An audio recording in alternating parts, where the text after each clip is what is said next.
Good afternoon, everyone. Thank you very much indeed for taking the time to join us. I've taken the decision to let you turn your cameras on, so that'll be a bit interesting. We'll see. I know most webinars you don't get to, but I thought, hey, it's nice to see people's faces.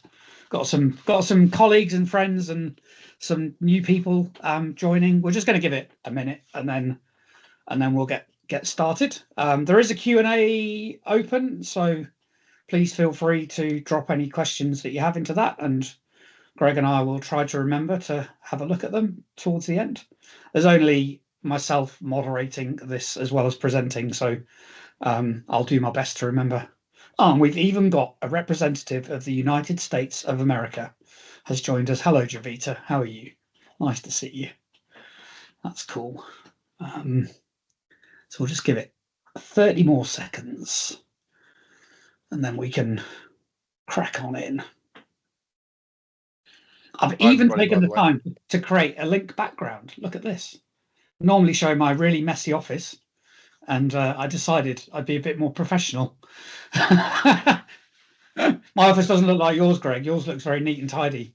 So it does. Oh, thanks. Thank you. Hi, everybody, okay. By the way. And hi, Phil. Congratulations on your award. That's awesome. Thanks very much. Cheers. Okay, let's get started. Welcome, everybody, to LINQ Unlocked Live.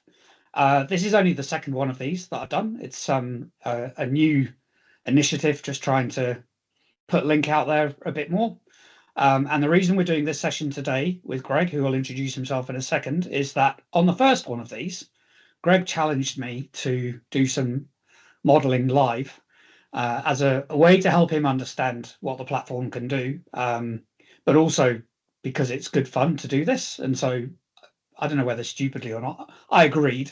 And here we are today. And so Greg's got a process we're going to talk through. We're going to convert it from the content he's just going to share into a LINQ model. And as we go, I will do my best to kind of explain the structure, that kind of thing. So Greg, please go ahead and introduce yourself. Yep. Hi, thank you, Neil. So I'm Greg Lemaire, Senior BA, Business Analyst. I'm currently at Transpower, New Zealand, which is the national grid. And I'm in my 16th year there, although I was there for 11 and then left for a couple of years and then I've come back. And I'm working in the tactical engineering side mostly. And we do the tactical engineering team is probably 98% electrical engineers, and my boss, for instance, is a PhD in electrical engineering and that sort of thing. So all very smart people, and we do engineering designs for substations, transmission lines, that sort of thing, and it could be anything from foundations for transformers through to new transformers, new substations, or just replacing switchgear or transmission lines, anything like that. The tactical engineering team essentially role is to manage the design process, but they don't actually do the actual designs, so we all outsource to engineering consultants. And so one of the challenges that we had was to ensure that everybody within Transpower was on the same page about, well, not everybody, but the key people in Transpower, when we're doing big projects, that everybody's on the same page about what the problem that we're trying to solve is at a particular location, and then what the best solution is, cost-effective solution. And then there's other quirks, like some jobs are Transpower funded and others are customer funded. So if they're customer funded, then we have external parties that are kind of paying for it, and so we have additional levels of rigor that need to be around it in terms of making sure we're spending the money wisely, and also kind of making sure that customers are paying for their fair share, so that they're not getting subsidized by kind of Transpower's other customers, sort of things. So we introduced a tool probably about 8 or 9 months ago called Basis of Design, and it's essentially, if you kind of think about, it's like a requirements document that is filled out very early in the project process, and the key areas of Transpower that kind of oversee it are the asset planners, because they own all of the assets and they pay for, they own the budgets, but they also own the end result for any new assets or existing assets as well. And then the GridWorks delivery, who actually do the work, and tactical engineering, who do the designs and things like that. And so what we needed to do was come up with a tool, which we've called Basis of Design, which kind of captures a whole lot of information, and then we go through a governance process. And for the first probably about 6 months, the governance process was straight to senior managers, and they talked about it. And what we found was actually, because they were really busy and they were very overwhelmed by that, and so we created a pre-governance group, and so it's kind of first level of governance, and then if they can approve it, they have the authority to approve things, the basis of design, or they can escalate it to the governance group. And so the pre-governance group meets once a week. The governance group meets every fortnight if there's anything that needs to go through it. So that's kind of the background. I'm going to show you the swim lane diagram that I've created ages ago for this, so that everybody's on the same page. Is that all right, Neil? Yep, go for that. Yeah. So this. Who doesn't love looking at a swim lane diagram in Visio? Who doesn't love it? There you go. I know. So swim lane diagram, is everybody familiar with swim lane diagrams? Anybody not? Yeah. Is it a not, Tanya? Oh, that's definitely a yes from Tanya. Okay. That was a yes, yes, cool. sorry. Okay, sweet. So just in case you're kind of on mute and you're like, no, I don't know anything, just real quick, there's lanes, so this is the kind of the key actors, there's some shapes, so this is the start, this is the finish, there's a whole lot of activities or tasks that happen, and then there's some decisions that need to be made, and there's some kind of dead ends, so a process can come to a screeching halt for a number of reasons. And so if I just really quickly talk you through this, a project gets initiated, and we have a document called a needs statement, and at that point the investigation project manager is requested, and then once the investigation project manager is assigned, they then ask for a project engineer. Sorry about the acronyms, but it's kind of weird, but everybody knows within Transpower what these mean. Project engineer. So one of the groups within tactical engineering has said that they don't want to do basis of design because their projects are, even though they're insanely complicated, to them they're really straightforward, and so they don't really feel the need to do it. If it's solely for a protection automation, then they don't need to do it. So we've got some rules around that, and if it meets those rules, so it's adequately written needs statement and it's protection centric, then we don't need to do it. But if it doesn't meet that criteria, then the project engineer, along with the asset planner, will draft the basis of design, and they'll also get input from investigation project manager, delivery project managers, service delivery managers, etc. They will then discuss and review the basis of design with the principal engineer, and the principal engineer. So it'll be drafted, and then if it's ready for principal review, then the principal will do a review. If it's okay, if it's not okay, then it'll come back and they'll redraft, and it kind of keeps on looping through there. But once the principal says it's okay, then the PE will enter that into the governance tracker, and it goes into governance. The tracking coordinator will check and add it to the pre-governance agenda.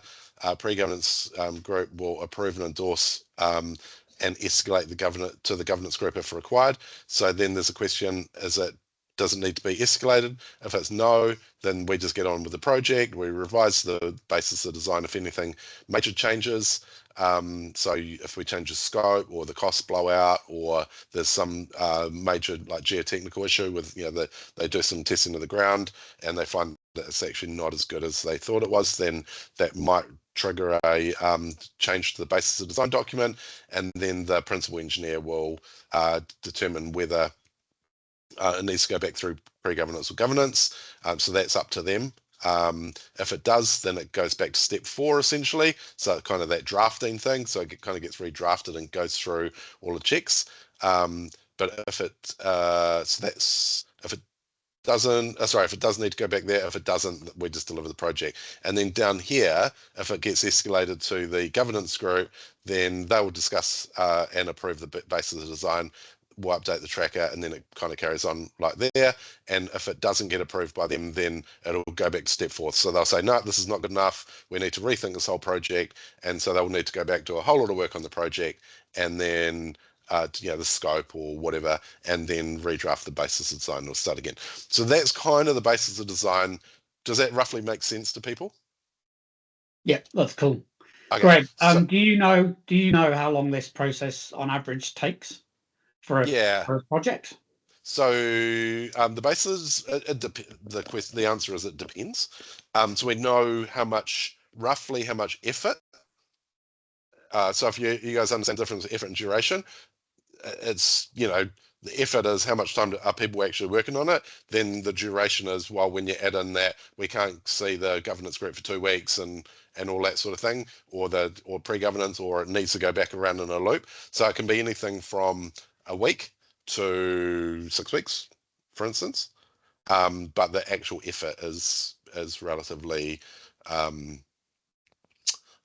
consistent, and this is why I thought this would be a really good, or when I was talking to Neil and we were kind of talking about mapping something, why this would be a good candidate for this, because it will, I think, or will probably test LINQ things like how does it handle these types of things here, the decisions, how does it handle that we've got one person essentially doing a drafting, one person doing the checks, but then when you get down to here, there might be 10 people that are involved, and then and of a particular level, different levels, and then here you've got 6 people or whatever, but very senior people, and all different costs.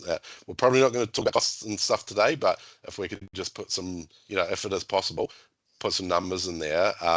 But what I would love to see is that we've done in the last 8, what are we now, September, probably 10 months, we've done, we're up to 49 approved basis of design documents,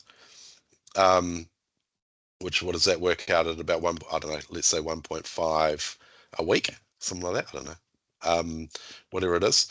And if we could kind of run it through and say, how much does it cost on average to run a basis of design from where to go, and depending on, has someone got their hand up? Sorry, Tanya. Yeah, no, I actually have a question, because I know how many you have approved, but do you know how many would have been through the cycle more than once? So we haven't had any. So some of them have been pushed back for sure. I don't have any solid records on that. Not that many, because one of the things that the basis of design document has actually done is that it really puts the asset on them to get stuff right. It used to be, I'm not saying that Transpower was, willy-nilly, absolutely not. They're very structured and but beforehand, someone will come up with a proposal, put in a business case, and it'll kind of work its way through the system. Whereas now you're actually getting all these people like very early on. So we haven't had too many, but there was one quite recently. It was a really big project where we took it through the basis of design document, and the GM, one of the GMs actually came, and he looked at the option, or the option that was suggesting the basis of design. He was like, no,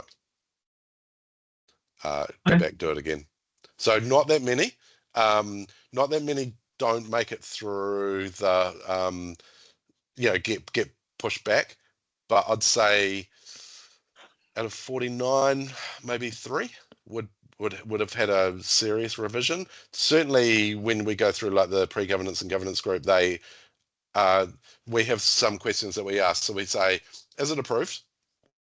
Let's say a pre-governance group, is there any outstanding actions, and is the approval conditional on those actions being done, or are you approving it but just trust us to go and do that? And normally they say, no, we trust you guys to go away and find this. But sometimes they say, nah, go away, find this out, come back, and we'll just spend 5-10 minutes on it in a meeting, in the next meeting or whatever, and we'll go back through it. So there is kind of little quirks like that. It might not be worth catching, trying to capture those at the moment, but maybe in the future iteration. So yeah. But what I would love to see is, how much does this process cost? So what I'd like to do is consider a single transaction to start with. So we do timings for if I do it once. Yep. Yep. And then what we'll do when we finished it is we'll just increase the volume to 49, Yep. and then we can see the total cost for the year to date. Perfect. We will put some cost against the roles. We'll just make them up, 100K or whatever. Yep. So we've got something to look at. But yeah, Yep. the plan is in basically half an hour or so we'll capture this into LINQ. I will cover off the questions and how we deal with those, and you have some loops here as well, and loops are really complicated to quantify if you on the basis of flow through a model. So we do that slightly differently, and I'll cover that off. And it does mean we can effectively quantify the rework in the model, which is quite an interesting, I think, an interesting metric to capture for people. So on the basis of if I know I've got rework here, one of the questions we can begin to ask ourselves is, well, how do I mitigate that rework? And that's often earlier in the process. So we'll try and cover that off as well. So if I share my screen, what I'd like you to do, Greg, is basically, now people have seen that and have a bit of an idea, is just talk through it to me, and I will pretend to be I will be the consultant capturing the content directly into LINQ. So let me just share my screen. And here's one I prepared earlier. We're in a brand new organization in LINQ, so we have not cheating. I haven't pre-prepared any assets or anything like that, so we'll go as quickly as we can, because I wanted to just show people the ease with which we can reuse some content. So we're just inside an empty model called basis of design in our modeling canvas, and we're going to use the assets that we have: information, action, system, people, our 4 node types, to basically reconstruct Greg's swim lane based diagram into content that we can analyze in LINQ. Okay, so the first thing we've got to do is think about the capture action. So this is the action that kicks the process off. So you described something about a project initiation. And does that project initiation, is there already content existing, or is the action of doing the project initiation to create those initial pieces of documentation that you talked about? Yeah, so I was just thinking that as we were talking, I don't think we need to capture those costs because they would have been done anyway. Yeah. Now, there might be some slight differences now that we've got a basis of design. We might have added a little bit of extra to say, hey, look, can you put this in that document, so that it makes the basis of design a bit really easy. But I think for now, we'll just say it was going to be done anyway. Okay, so what content exists when we have this project initiated? So needs statement. A needs statement?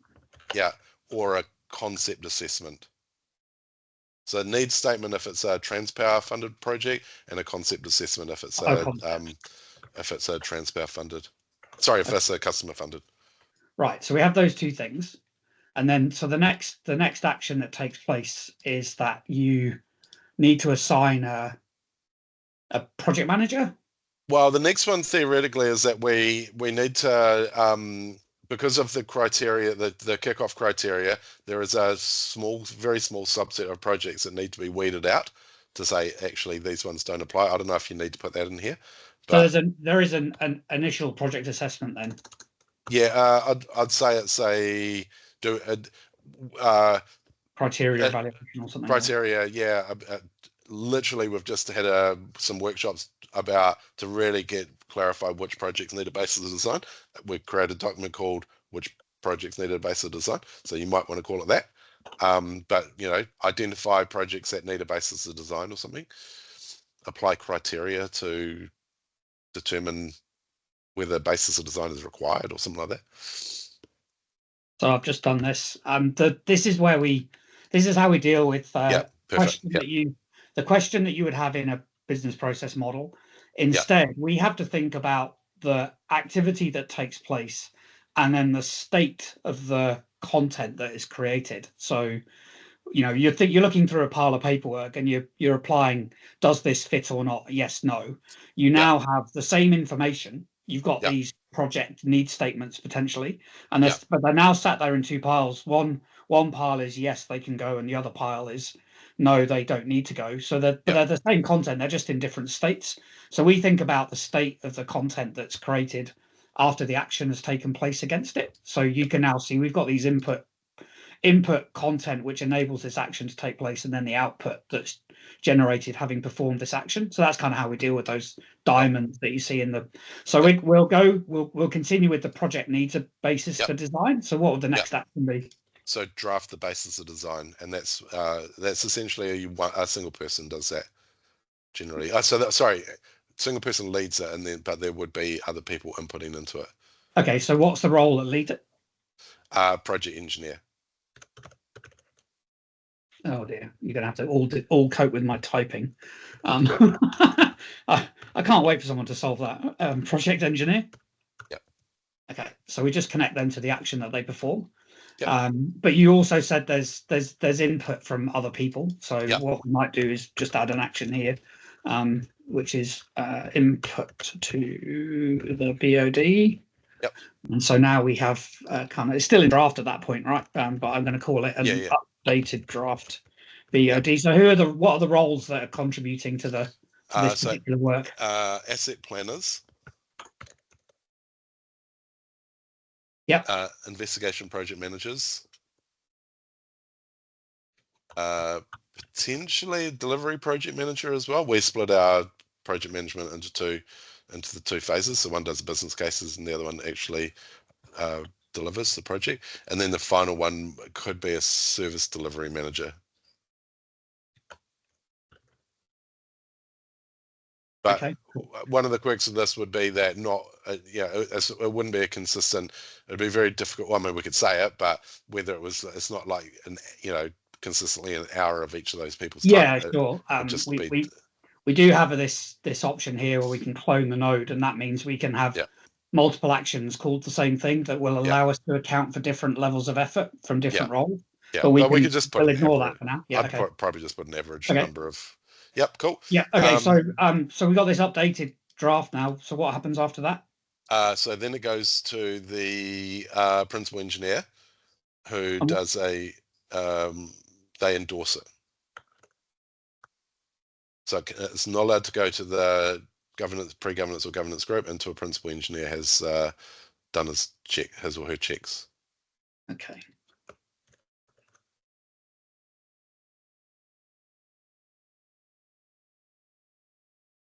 And so at this point, we either have an endorsed BOD or a not endorsed. Yeah. So the not endorsed, that wouldn't be the end of the story. The not endorsed one would loop back around to the draft BOD. Well, that's how. Yeah. So let's deal with the loop now, because what you kind of tend to want to do is that. But we don't let you, because what we're trying to manage here is volumes of effort through a process. So what I tend to do in this case is create a bit of a rework loop, which what we would do is we would put here kind of rework the BOD following process or something like that. Yep. And ultimately this will lead to here. And so what we've now got is that little rework loop, and this rework the bod probably includes some of these people again. So you might bring now the project engineer up here, so we could put the people that would be involved in that onto that action, and that means we can quantify that. And one of the other things we can do is we can create a tag group. So I might call a tag group here analysis, and I'm going to add a tag just called rework. So this is just going to give us an extra level of ability to put some content against this, and I'm just going to add that rework label to this action. So now it's tagged. So when we put some quantity against it, we can filter by that. We can understand the cost and value and the time associated with rework. So we're going to go back through it and do all the numbers in a second. But let's now go from, we have an endorsed BOD. So what happens next? So the project engineer theoretically enters it into the tracker. In reality, it gets entered a lot earlier, because we're trying to catch them as soon as we can, so we know what's happening. But okay, if it's not in the tracker, then I'm just going to put the system in here because you just mentioned it. So we're going to put that as the project tracker. Yeah. So this relationship says this is the system that's supplying this information. Yeah. But we also need this relationship, which is this is the tool, the system that this role uses to perform this action. So they're in the tracker. They've got wherever this will deal with the content where it is in a second. But that's the new relationship that we've just created. So now we've got the basis of design in the tracker. What happens next? Yeah. Fraser, have you got a question? Yeah, I have. Sorry, Neil, have you got a double up where you have just off the screen, you have, sorry, I'm pointing to it with my cursor, fat lot of use. You have endorse by the BOD, so say that's 30 items in, and you have rework, which is 2 items, so your outcome is going to be 32 items, which is wrong. Right, so what we have to do here when we put the volumes in, Fraser, is I can control the percentage of information that flows down these paths. Yep. So here this is where it becomes a bit interesting, because we'd have to quantify the number that end up reworking, and then do we add them to the total number? So or are they separate? So I mean, let's go ahead and put a number here just so we can see the content flow. If I use the 48 per year, which is what we've got. So we put 48 in here, and I change my label to items processed. We can see the 48 now flows through this, and at this point we have 48, and you can see it's doubled up to 96. So at this point we have to say, out of those 48, so Greg said about 3, which my maths is going to be terrible on a percentage wise, so that's going to be something like maybe, I think, okay, a bit more, 1%. 6%. There we go. 6%. Sorry, yeah. Yeah. So and 94.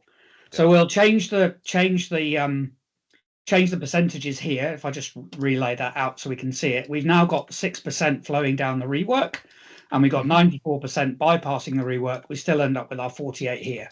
Yeah. So just by managing the percentage of items that are flowing through the process and putting that items process label on, we can effectively control to make sure we're not doubling up on those numbers. So great point. Now for any time we put against here, only impacts the 3 in the year that are having to go through that rework. So that's how we control that. So thank you. Okay, so now we've got the basis of design in the tracker. What the next action there? So we've got add it to the agenda, but I'm not sure if that's probably just let's just say approve and endorse approve and endorse the basis of design pre-governance. So pre-governance. Okay, pre-governance. Just say pre-governance approval. Yeah, we use approval or endorse. So if they escalate it, we say that they've endorsed it. But if they approve it, we say but and it doesn't need to go to governance. But for this to say approve, I think it'd be simple. So we're going to have an approved BOD here. Yeah. But presumably it might not be. Yes. So it can be rejected, which basically sends it back down to that one you did before whether it was rework the basis. Yeah, that one. So it's basically that again, just rework the BOD. So again, we would have to do here rework BOD according to the process, just to avoid I don't think we've had one yet where the project was cancelled. I don't think we have, because of the BOD. Where we've kind of looked at it and went, that doesn't make any sense in that project. Okay. And once again, and here we might have fewer, so we might do a 98% are approved and only 2% are rejected, so we can control that again. So now we've just got one that's going to go through the rejected loop, and as before, we'll go and put the resources on in a second. But we've now got this approved out of the governance group. We've got an approved BOD. So then next. Well, so it can split off into 2 things. So if they want it to go to governance, then it'll go to governance. Okay. That's a very small number. I think we initially thought it would be about 80% wouldn't need to go to governance, 20% would, but it's not even that. I'd say probably 5% are going to governance, the full governance group. The senior manager governance group. Okay. The people in the pre-governance are still kind of senior managers, They're just not, not at that. So they've still got a lot of sway in DFA. And if it doesn't need to go that way, it's just where does it go? So then you just basically just carry on with the project. So it's approved. We can then go to an engineering consultant and do a RFS for a design engagement and all that sort of stuff. So they can basically just start the design process. Okay. Yeah. So you thought you had 5? You said 5% went down the requiring governance route. Is that what you? I think so. 5-10%, something Okay. like that. I think 5% will be fine. 793. Okay, cool. Yeah. So I've just Yeah. I've just split. So in order to make this work properly, we've considered that they're slightly different states of outcome. So we've got 3. We've got a rejected, Yeah. we've got a BOD requiring senior governance, and then I've just got an approved BOD for project management. And so those are the 3 kind of outputs. So now if we follow the approved for the project to run the project, what would the next action be at that point? So they lead the project, and then from a basis of design perspective, if there's any, there's actually 2 things that there's a compulsory basis of design hold point. I'm just trying to think, how do I? So there's a compulsory basis design checkpoint before the delivery business case. Would probably be the easiest way of. So there's a checkpoint update to BOD is an action that has to be taken, right? Yeah, so there's actually 2. So one is that at any point, if there's a major change, a material change to any of the cost, scope, risks, anything like that, then the project engineer needs to update the basis of design, talk to the project engineer, and they decide between themselves whether it needs to go back through the governance. So that's one of them. The other one is that and we've only just very recently done this. I don't think any of them have actually been back through this yet, but because these projects are really long, these are 2-3 year projects minimum. Sure. Some of them take longer, but there's a compulsory one that before the delivery business case gets approved, they need to bring the basis design back through, or update it essentially. So the project engineer would update it, and then it would need to go through the principal review and the pre-governance and potentially governance. Right. So from this action, you are effectively rerunning almost the whole thing to go again. Yeah, potentially. Yeah, I think for the sake of this, you could probably just say review and endorsement and approval or something like that, just because otherwise I don't know. Yeah, okay. However you want to do it. Yeah, okay. Yeah. This is where these are some of the challenges around modeling, right? It's we have to work out what's actually taking place, what content is being created, and LINQ forces you to have to think about the specifics. It's sometimes easy to write a box in the swim lane and just go, we do this thing, because you're not necessarily kind of following the flow of the content and who's engaging in the content and where that lives, and is it in the system of record. Whereas this mechanism forces you to think about that and really kind of get to grips with what is going on and why, and what content it's producing. So that's why sometimes it can be a little challenging. So here we would have an endorse. And actually think about, without kind of complicated too much, now that I actually think about it, it's probably unlikely that they'd do a full presentation of the basis of design and all that. They'd probably just come back and say what's changed. Okay, the scope's changed by this amount. So it'd just be like the delta. So it might not even be a full meeting required. It might just be 5 minutes. Right. Okay. So so just put something in there, and we can have and then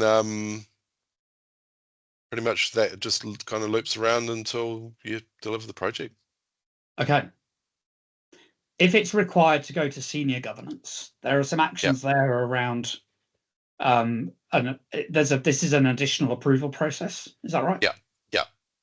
Right. So this it's been quite fluid. Like initially, it was a full presentation, and then now it's like the pre-governance is, we ask them why does it need to go to governance, and then they say because we need a decision on this. So and then someone will go along to that governance group, put the project engineer or whoever, and the principal, and they'll do a presentation and say, here's an overview of the project, and we need a decision on this. So generally they don't go through the full thing, because senior managers don't need that level of detail, as we've found. So sorry, that's probably too much detail, but that's right. So I've just left it as either it's approved or declined, because at that point, declined, we would go back and quantify the. So what I want to do is just make sure we get all the roles on and the systems on. Yeah. So right down at the beginning, what I guess is it anybody could be initiating the project? So there's two groups. It's either asset planning, so it'll be the asset planning lead, or the system planning lead initiates a project. So asset planning, if it's I guess a bit complicated, replacement refurbishment is asset planning, and enhancement and development or customer is system planning. But I'm not sure if you need that much detail. I'll just put them in as roles and then we attach them here. So, and when we're creating these, are these Word documents, or is there some other system that this content is held in? The Word documents, yeah. The basis of design documents is a Excel spreadsheet. Yeah. Everything else is a Word document, yeah. Okay. So we can just do that. So, and who undertakes the initial criteria evaluation? The project engineer. Did we have them, or we the project engineer? Yeah, we've got one of those, so we can reuse that. Yeah. So they're looking at the Word documents, and they're basically defining whether they fit into one of these two categories. Then the project engineer is going to draft the BOD, and you said that was Excel, so we'll put a new system in. So that's Excel, and that's our draft BOD. All of these people are just going to be contributing to the document, so we can copy all of this across, and that's our draft updated. And then the principal engineer endorses it, so they're going to be reading it. So we can have Excel all through here. So that's Neil. How are you doing that? Copying that so quick and associating it so quick. Oh, I so can't once see you. Yeah, sure. Sorry. The frame rate is down. Once you have any of these assets, like a role or a system created in the diagram, you can drag an edge from any of them that already exist and drop it onto an appropriate node. So the systems live on either roles, can be on actions if an action is automated, and also on the information node. And so the language here is, this would be Excel's used by the project engineer to rework the BOD, and then the endorsed BOD is provided by Excel. But we might have this as well, where this project tracker automates entering into the project tracker system. So that's the other language. But anytime you have anything, I can bring a new action. I can just drag an edge and drop it onto an action, and it effectively clones it.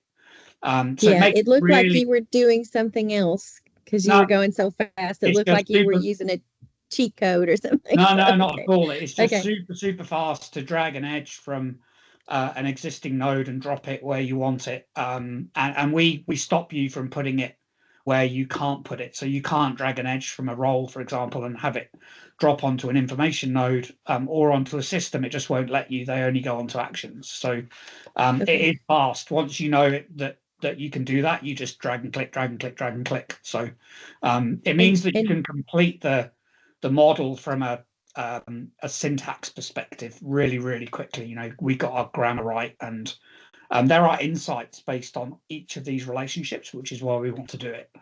Right. And Don's asking what the difference is between the dotted line and the solid line.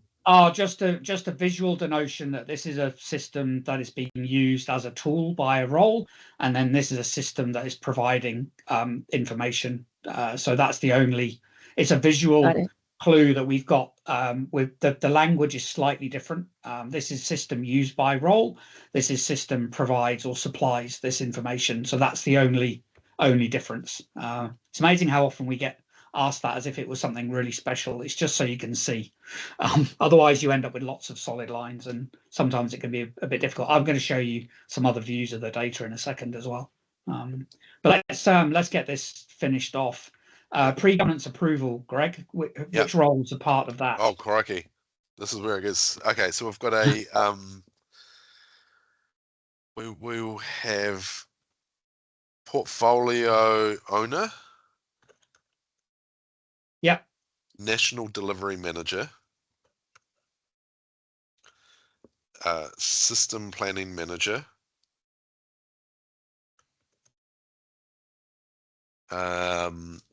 Investigation project manager. We had them already, didn't we? In that role? Yeah. I think we've talked about them. Oh, were they already in the thing? Yep, so they were there before. Obviously, the project engineer. The principal engineer. Yep. The project engineering manager. Oh, we didn't have them. No, haven't mentioned them before. So they're essentially the managers. They are the reporting line from the project engineers report to them. Yeah. So that's them, and I think there's one more.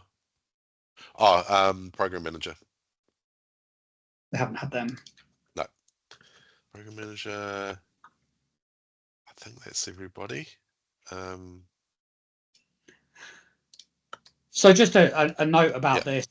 When we attach more than one role to an action and then we quantify the action, we're basically saying everybody spends the same amount of time performing that action.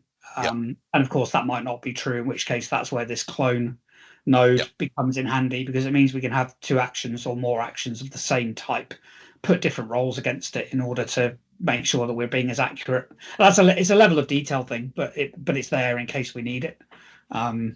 Okay, and now we've got the fact that the bod's now in the project tracker, but when they're doing their governance approval, are they pulling content out of the tracker to look at, or are we still in the Excel spreadsheet when we're going through all of this? Oh, sorry, can you say that again, Neil? So we've entered the bod into the project tracker. Yeah.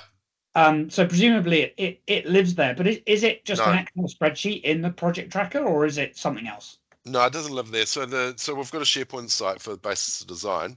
Yeah. And then without going into too much detail, we basically have like folders, and then it kind of goes into in development, and then ready for pre-governance, whatever. Kind of works its way through. All the tracker's doing is saying, here's all of the projects we know about. These ones are approved. These ones are or pre-governance approved. No further action. Whatever. It's just a way for us to make sure that we don't have basis of design slipping through the gaps, so that we can do follow-ups and stuff. But there's no links or anything. It got a little bit too hard. Okay. So when these people are reviewing things, they're still working in the core data inside the Excel spreadsheet for the project that they're looking at? Absolutely, yeah. Okay. Everybody's working from that spreadsheet. Yeah, so this is where it does get a little tedious that we need to go and copy all of these, but we've tried to make it as simple as possible. The reason for doing this is we're going to find out the length of time that people spend using Excel as part of the analytics. So you can only do that if you know this role's performing this action using the system. So that's the reason for it. Right. Okay, so we end up with a rejected or a approved BOD. Yeah. So just maybe so if we're reworking, then that's everybody, right? So we'd have to put everybody according to the process. We'd go back down and pull out right down here the project engineer and this group here would be the ones that are doing any rework.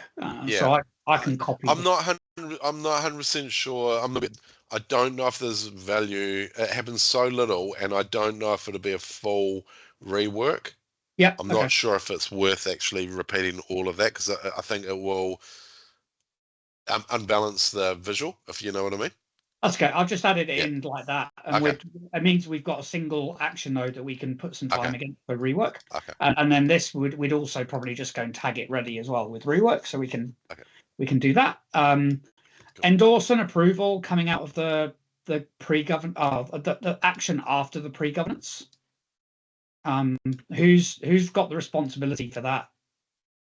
Sorry, can you just repeat that? I was just blowing my nose again. I got a bit of a sorry. Yeah, so we got the pre-governance approval group, and they either reject it or approve it, and then These are the two, I guess, we were getting into the detail about the actions that happen later in the process after it's been approved, and maybe we don't need to go there. Maybe we can just finish it. Yeah, there's not a lot. Once it's approved, there's a little bit of admin, but just from time as well. just sits in a folder until someone's ready. We've got 15 minutes, so I'll ignore that. And I guess the same. Let's get rid of this bit as well, so we can just kind of finish the timings off, because that's the interesting bit. So we'll leave it. We can always add to this later, you and I.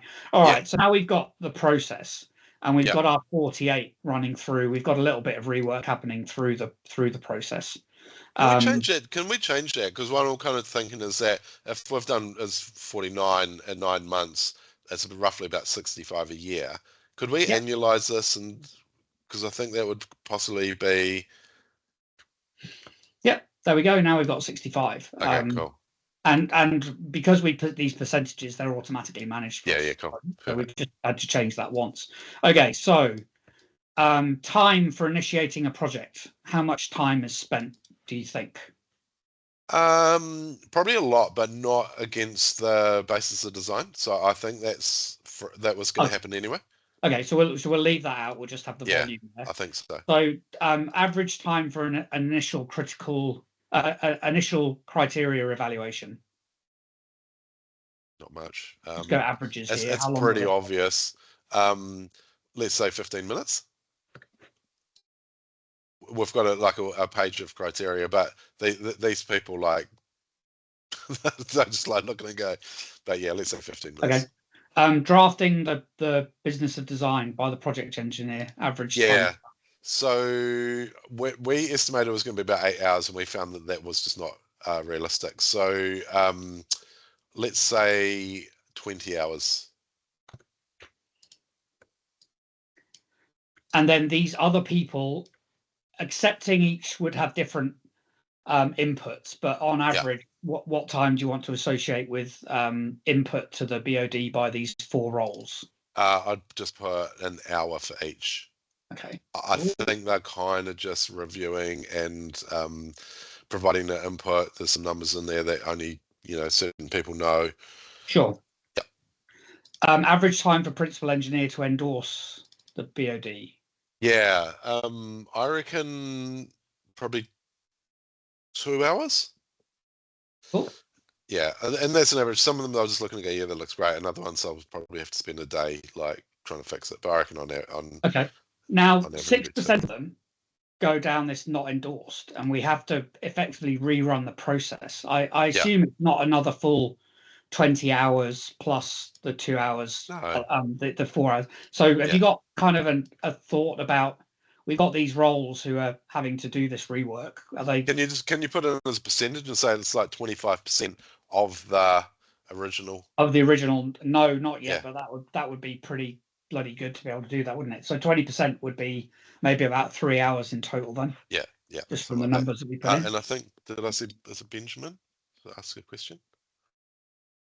Or made an observation? Yeah, so I was wondering, Neil put 1 hour for one of the previous tasks that had 4 people assigned to it. Yeah, this one here. And and I think Greg, you were saying it'd be 4 hours across the 4 roles, so about an hour each. Should you put 1 hour against the action or 4? Yeah, 1. So we put 1 hour against the action, but we've got 4 roles performing it, so they each get an hour allocated to their role, which is okay. So it does it automatically then? Yeah. Yes. Great. Yeah, absolutely. Yeah, if you put 4 there, you're basically saying each role spends 4 hours performing the action. So we think about the total time it would take one role, and that's what you put there. If you needed that to be different, you'd have to come in and do this clone. Which is what you were talking about earlier. Yeah. And then what we would do, I mean, let's just for kicks, we'll take these 2 off, service delivery manager and the delivery PMs off here, and we'll leave them on this one, and we'll take the other 2 off. And then we can hook this up to the same output. But these guys here, let's say rather than an hour, they just do 45 minutes, so we won't make it too different. So now we've got the same action, but 45 minutes for these two 2 roles and an hour for these 2 roles, and it basically gets accumulated up. So it's as easy as that to be that extra specific about the timings for roles. It's quite straightforward. Great. Okay, so then enter time average. Hold on. time So Dawn's got a question. Why does the investigation project managers have 99? Investigation Where's that, Dawn? project manager 99. So scroll down a little bit lower. It was when there was well, I'm sorry, you just split the clone up, so now I don't see it. Okay, so it just had. It says 205 now. So this count here is the it's the number of items. So we now have a challenge because we've got 65 coming in here. We've got 2 actions, and it's ended up being 130 here.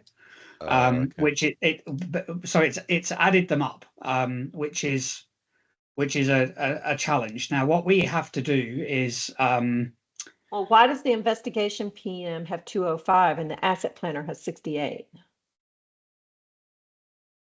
We are looking at items because of the total items that they process through the model, and because they appear elsewhere in the model. This is the total number currently based on this label up here. If I change this to hours, this is the total number of hours that we've got associated with each of these roles so far through the model. To that point. Okay, so it's for the 65. Okay, this is the total in the whole of the model. Action. Yeah. Okay. But we do need to deal with the items processed, and the easiest way is for me to come in here and just take this off and put it back to 65 a year from that point, and I will we'll deal with that later. That's the quickest thing. So we still have our 65 flowing through the model. Next action was enter the time taken for the project engineer to just enter this into the tracker. 15 minutes. Okay, pre-governance group approval. How long do they spend? So I reckon we have they get 30 minutes per basis of design for the discussion, but then each person would probably spend an hour reading it. So I'd say 1.5 hours per person. Is there a way, when you put stuff like that, can you put your assumptions in there? Like, do you have a notes field where you can say it's 1.5? Because cool. I could add this and just put this is 1.5 hours per person. Yeah, and then you'd say like 30 minutes, 0.5 hour and review or something. Yeah, you put whatever you want on there. Yeah. Okay, sweet, perfect. Love it. And then finally, the rework of the one that we've ended up with that has to go back through the process. And I love the idea of accumulating everything up and giving it a percentage. So, but for now, we're just going to have to put some time in. So I'd put, is this the total time for all of the actors or just per actor? This is per actor for the one that's going to have to go back through the whole process. Yeah, I'd put probably 3 hours per person, maybe. This is just for the. It's not going to be material anyway because it's only 1 out of 65. So no, exactly. Yeah. Okay, so that's all our timings done. Cool. I was kind of keen to put some cost in, but we can maybe do it for a few of the roles and then not worry about the others. So the way we deal with cost, if you go to project engineer properties on the left hand side here, we can say how many people are in the role, and we can deal with the specifics around that later. But here I can just put an annual cost. I'm just going to use 100,000. So I do it once, and it applies it to every instance of that node through the model. So we'll do project engineer. Maybe we'll do these 4 as well. So I should have pasted it, shouldn't I? Copied it. We'll put 100 for them, but we'll put 120 just so we've got a bit difference. 100 for these guys, so it's quite straightforward. Asset plan. The reason you would want to think about the number of people is we can also deal with capacity. So against a role, you can come in here and you can say this role works for 7 hours and 30 minutes each work day, but for 44 weeks of the year. So that accounts for annual leave and sick leave and public holidays and things. So we can deal with capacity against roles as well as the cost of the role and how many people are in the role. So all of that's done.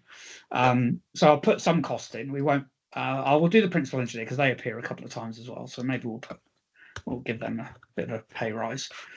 So there's just some numbers. We can do the same for systems as well. So we can say there's an annual cost per person for Excel, which might be the part of their Microsoft subscription.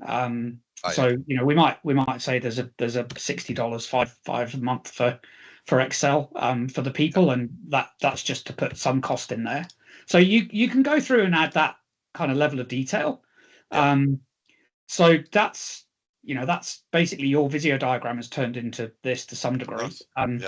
And we now click this button, and based on what we've put in, I didn't bring system cost up. That's a bit annoying. I'll have to have a look at that. So we've got 1,689 kind of hours, but against roles, because we've got the multiple roles performing the same action, we've actually got 2,500 hours of time a year encapsulated in the model.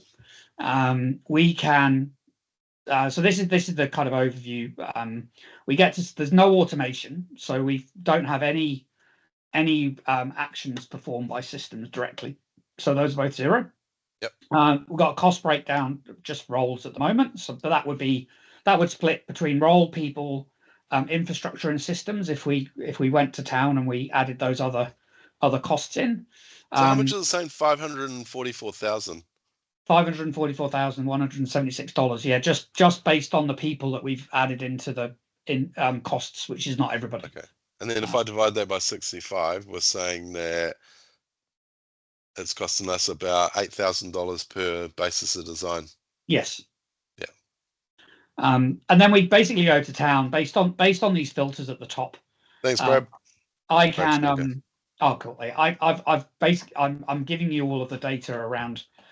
So we can see the top 5 actions by cost and by hours. We get a breakdown of percentages of whether they're automated or manual. We've got everything using a role, so everything's just in this bottom line. We can see the roles. We've got the cost that we put against people and the hours. So project engineer is by far the biggest role here, and 2,488 hours of Excel in the process. So that's just the overview, but then we can kind of get in. We've got tables for everything, so we tell you about the 3 systems that we captured and their total hours. Same for roles. You get all of this data. You can see the ones where we're ignoring capacity for everybody. We've only got costs for these top 6, and then I can chart. So I can come into charts and pick hours, and I can see that's just the hours, just as a graphic instead. But this is where I can look at any remaining capacity that we have against roles. So we've got plenty of time left for the asset planner because they were the one I chose to put some capacity against. So I'm just going to go and do that against the project engineer because that would be more interesting. So here's our project engineer. Let's go and say that they also work 7 hours 30 for each workday for 44 weeks of the year. We'll save that. And then if we now look at remaining capacity here, the project engineer's only got 208 hours left of available hours to do work outside of this basis of design process if there was only one of them. So, and we for that project engineer, we might say, do you know what? I'm expecting that this is only half of their role.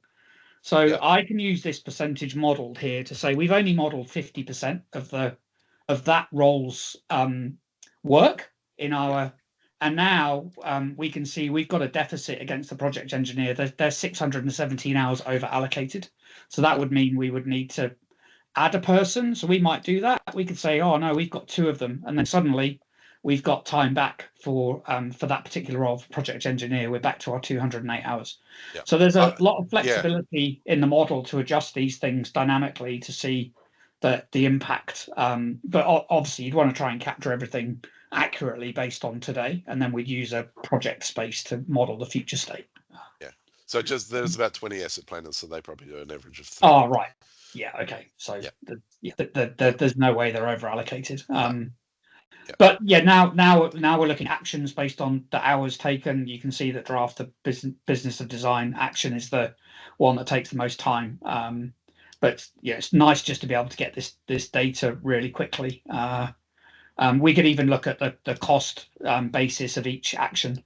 So there's $187,000 worth of cost wrapped up in inputting to the BOD, and that's because we've got each of those roles, and they're quite expensive, applying their time into updating the BOD in that part of the process. So it's really fast to get that kind of data. Now, the final thing I wanted to show really, we put a filter on. We had a tag for rework.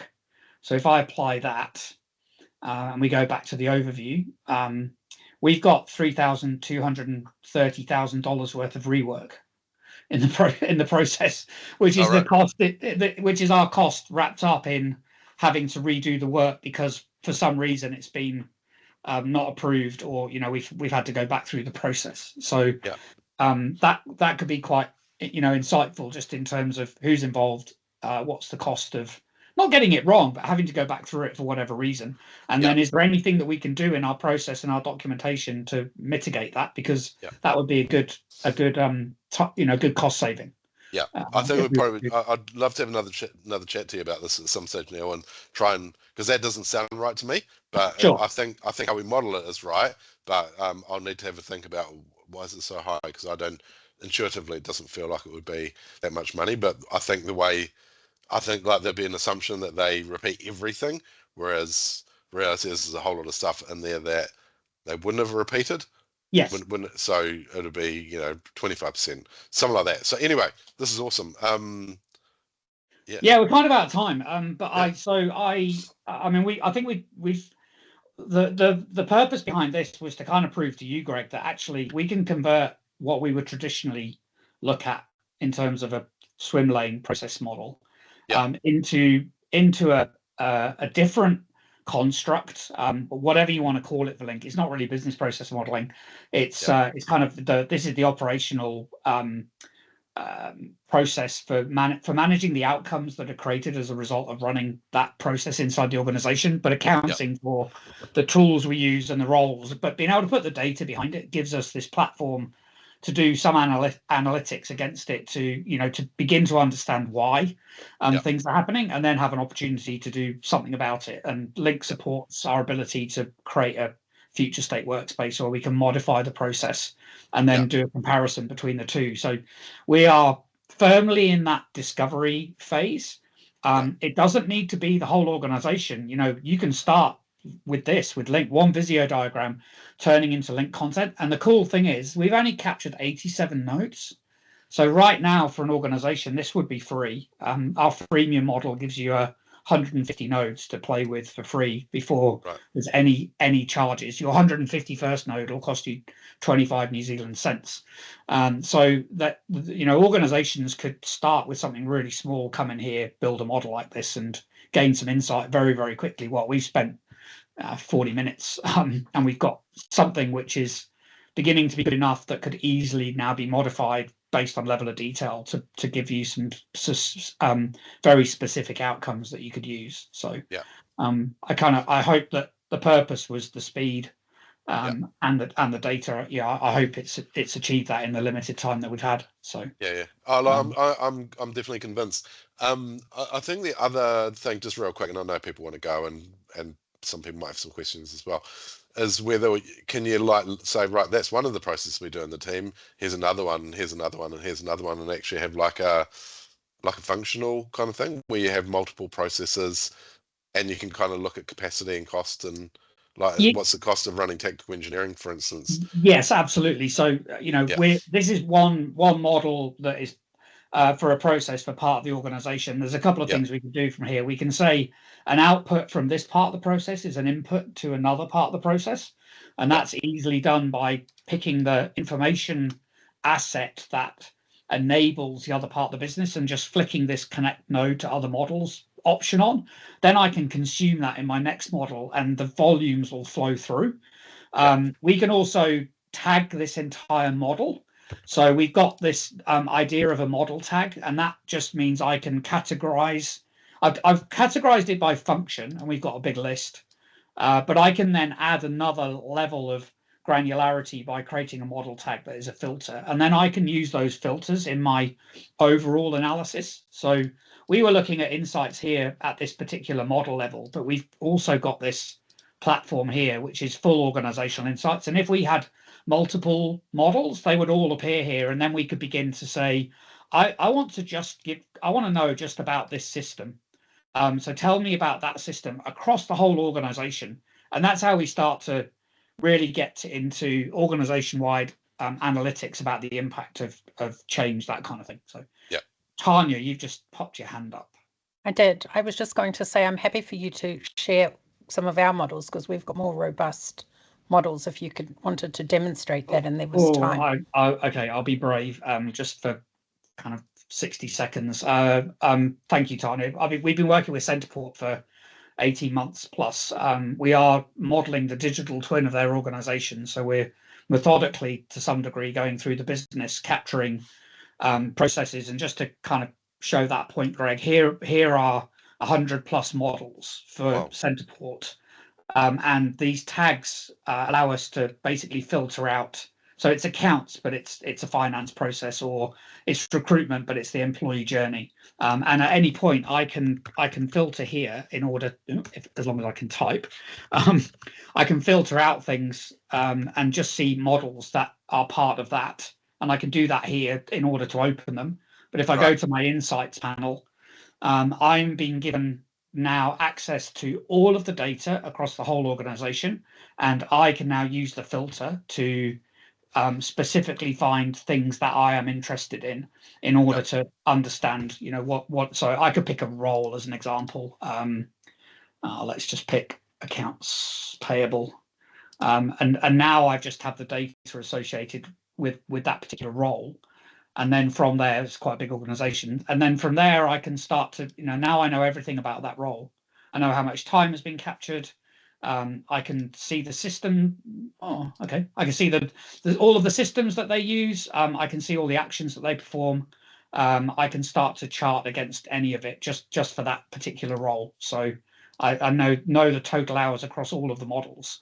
And if I look at their remaining capacity, I can see that, potentially we've got an issue of about 1 FTE worth of work that is possibly not being done or is being done out of hours.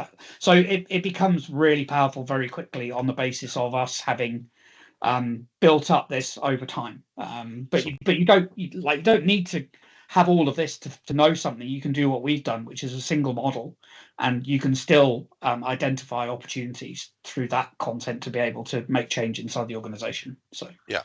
Cool. And so, Tanya, just real quick, look, have you been able to kind of take actions based on this information and like automate stuff? And we certainly have. We've actually, through our sales team, I guess you would call them, they're called Commercial and Centre Connect, we identified that their invoicing processes for one part of the business took 926 admin hours. Yeah. And we've reduced that we've got a business case over the line to introduce robotic process automation. And what are we down to, Neil? We took 95% of the time out. Yeah. So it's down to a few hours.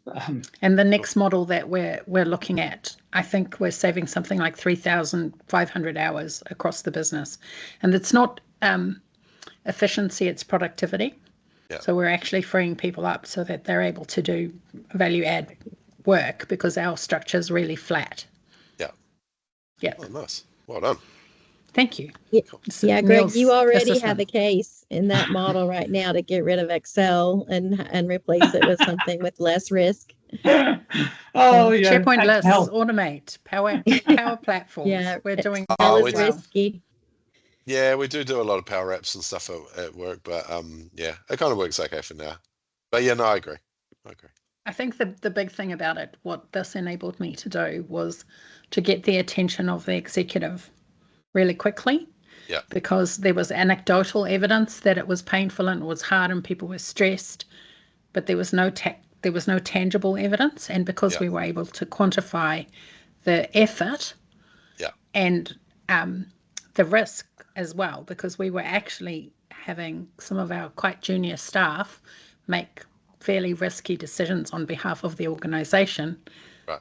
That it got attention really quickly, and because we could model a current state and a future state and show them the benefit of change, that was really powerful. Nice. Well done. Yeah. Well, look, we're well over time, and some people had to drop off, and I totally appreciate that. But Greg, look, thanks ever so much. Thanks for just taking your time out. It's good fun, right? I don't know how often do you get to say business process modeling's fun. I actually enjoy doing it, mainly because I'm not having to fight with Visio anymore. But I think there are other benefits. But I really appreciate you taking the time, and we'll put this recording up on YouTube for people to look at. And yeah, if you want to take more time to have a look at the process and have a play around with it, let me know. And if anybody else has any questions, you know where we are. Please go and take a look, have a play, let me know what you think. Awesome.